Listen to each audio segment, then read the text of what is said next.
बिस्मिल्लाहिर्रहमानिर्रहीम व्यूअर्स, आज का हमारा टॉपिक है इम्प्लिसिट डिफरेंशिएशन। इस सिलसिले में जो हम क्वेश्चन सॉल्व करने जा रहे हैं, find D Y by D X if X के plus Y square equal to 1। ये ज़हन में रहे कि इम्प्लिसिट डिफरेंशिएशन, इम्प्लिसिट फंक्शंस की हम डिफरेंशिएशन करते हैं, उस डिफरेंशिएशन को हम क्या कहते हैं, इम्प्लिसिट डिफरेंशिएशन। यहाँ आपको दो वेरिएबल्स नजर आ रहे हैं, एक एक्स और एक वाई। एक्स इंडिपेंडेंट वेरिएबल है और वाई जो है वो डिपेंडेंट वेरिएबल।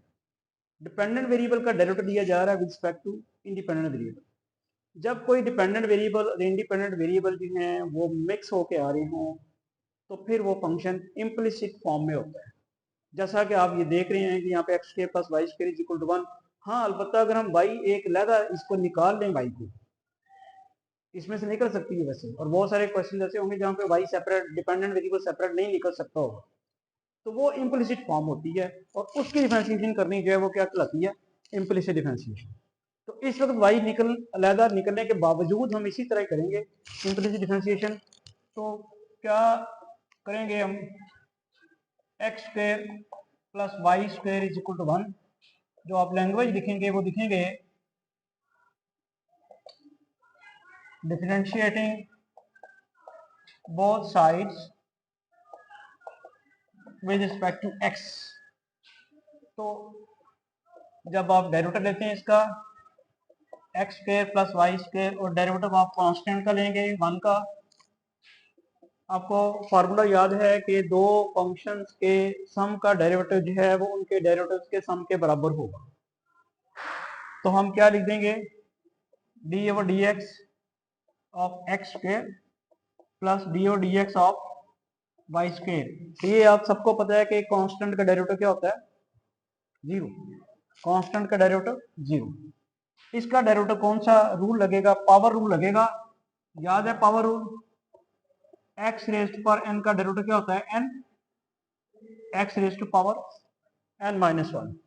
तो यहाँ पावर रूल लगा, पावर नीचे उतर आई, एक्स की पावर 2 माइनस 1 आ गया। यहाँ कौन सा रूल लगेगा, यहाँ भी पावर रूल लगेगा, लेकिन पावर रूल की एक्सटेंशन होगी। वो कौन सा रूल है कि अगर आपके पास एफ ऑफ एक्स की पावर एन है और इसका डेरिवेटिव लेना है, तो क्या होगा, पावर नीचे उतर आई और पावर में से एक कम किया, फिर एक काम और होना है, जो फंक्शन है पावर के बगैर उसका भी डेरिवेटिव लेना है।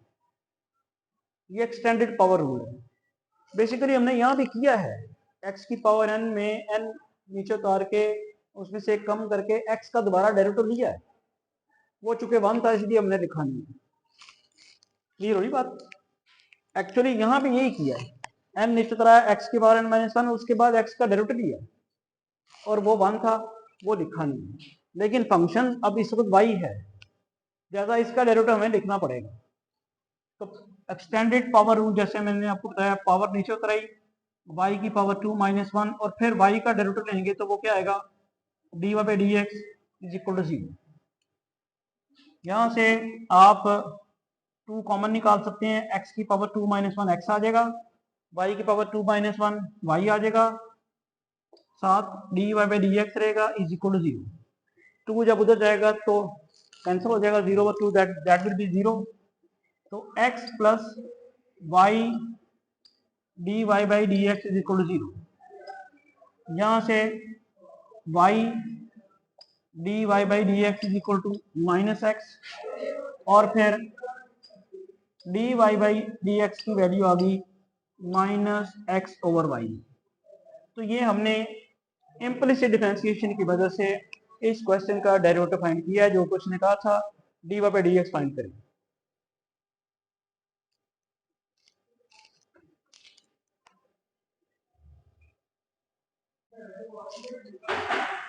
अच्छा जी, अब आप दोबारा कह रहे हैं कि जरा डिस्कस कर रहे हैं। देखें, जो डेरिवेटिव है ना, जब हमने x की पावर n का डेरिवेटिव लेना होता है तो उसका फार्मूला है हमारे पास, बाकायदा ड्राइव किया हुआ है, कि इसे हम कहते हैं पावर रूल। पावर रूल क्या करता है कि x की पावर n का डेरिवेटिव लेने का मतलब है कि पावर नीचे उतर आएगी और उसमें से एक कम हो जाएगा। ठीक है, और ये है एक्सटेंडेड पावर रूल। ये भी वही काम है, इसमें क्या करना, आपने n पावर नीचे उतर आनी है और पावर में से एक कम कर देना, लेकिन एक एक्स्ट्रा काम होना है कि ये जिस फंक्शन की पावर दी हुई थी उसका डेरिवेटिव लेना पड़ेगा हमें, उसका भी डेरिवेटिव लेना पड़ेगा। वो ये बता दिया आगे मैंने एफ डैश एक्स। अब जिस किस्म का यहाँ पे फंक्शन होगा उस किस्म का उसका डेरिवेटिव आ जाएगा। ये जो काम मैंने आपको बताया ना यहाँ भी किया हुआ है, यहाँ भी ये जो एक्सटेंड जो पावर रूल है ना, यहाँ भी एक्स का डेरिवेटिव लिया हुआ है, और एक्स का डेरिवेटिव याद होना चाहिए आपको, क्या होता है, 1 होता है। तो वो चूंकि 1 आना था तो इसलिए वहां पे लिखा नहीं, तो इसलिए यहाँ पे वो आएगा एन एक्स की पावर n माइनस 1 और आगे 1, और वो फिर आ गया एन एक्स की पावर n माइनस 1। तो एक्चुअली यही वो फार्मूला है, वो तो 1 आ गया। अब 1 के अलावा 1 आया तो मल्टीप्लिकेशन में हम ना लिखें कोई मसला नहीं है, लेकिन अगर 1 के अलावा कोई चीज आई वो तो लिखनी पड़ेगी ना। ठीक है, अगर आपको ये समझ आ गई तो आगे अब ये क्वेश्चन बड़ा आसान है। क्या किया, एक्स स्क्वायर हम दोनों तरफ डेरिवेटिव ले रहे हैं, ऊपर लिखा है differentiating both side with respect to X. X square plus Y square का भी डेरिवेटिव ले रहे हैं और 1 का भी डेरिवेटिव ले रहे हैं। अब X square plus Y square का डेरिवेटिव जो है, दो दो फंक्शंस प्लस हो रहे हैं, ऐड हो रहे हैं, उनका डेरिवेटिव लें या उनके डेरिवेटिव लेके ऐड करें, एक ही बात है। तो मैंने इनके डेरिवेटिव अलग कर दिए। एक्स स्क्वायर का डेरिवेटिव अलग, अगर ये प्रोडक्ट की फॉर्म में होता फिर कुछ और करना होता। तो जैसे जैसे वो क्वेश्चन आएंगे मैं साथ साथ आपको बताता जाऊंगा। तो एक्स स्क्वायर का डेरिवेटिव अलग हो गया प्लस वाई स्क्वायर का डेरिवेटिव अलग हो गया। कांस्टेंट का डेरिवेटिव क्या हो जाना है, 0। कोई भी कांस्टेंट हो, ए बी सी डी जो भी होता है, यहाँ 5 होता है 7 होता है, उसका डेरिवेटिव 0 हो जाना। ठीक है, डेरिवेटिव है रेट ऑफ चेंज। तो अगर कोई कांस्टेंट है तो फिर उसका रेट ऑफ चेंज तो होना नहीं है, वो 0 होएगा। तो यहाँ क्या आया, वही रूल लगाया ये वाला, ये 2 पावर नीचे उतरी, वहां n था, n में से एक कम किया, 2 पावर नीचे उतरी और 2 का क्या करना, 2 में से एक कम कर दिया। इसी तरह 2 पावर नीचे उतरी। अब ये चूंकि x नहीं है, ये x के अलावा कोई चीज है, तो इसका डेरिवेटिव 1 नहीं आएगा, लिहाजा लिखना पड़ेगा। तो क्या किया, 2 नीचे उतारा, y की पावर में से 2 माइनस 1 किया, और y का डेरिवेटिव लिखेंगे dy बाई dx, y का डेरिवेटिव। हाँ जी, तो फिर वो 3x स्क्वायर आ जाता बस।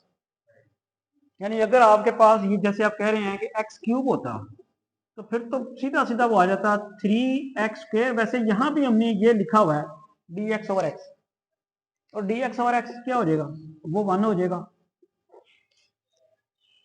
लेकिन अगर ये y क्यूब हो तो तब अगर उसका लें तो फिर क्या होगा, 3y स्क्वायर और आगे क्या आएगा, dy बाई dx। समझ आ रही है।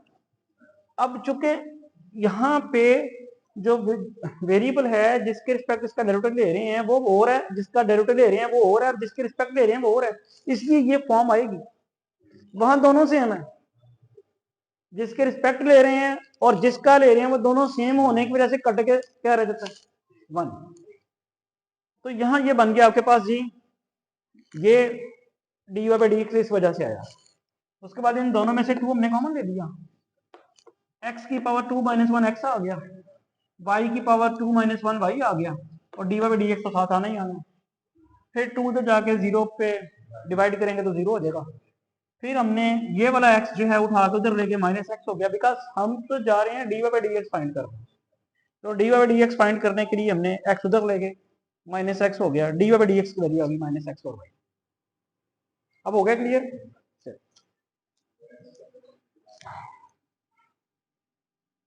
नहीं,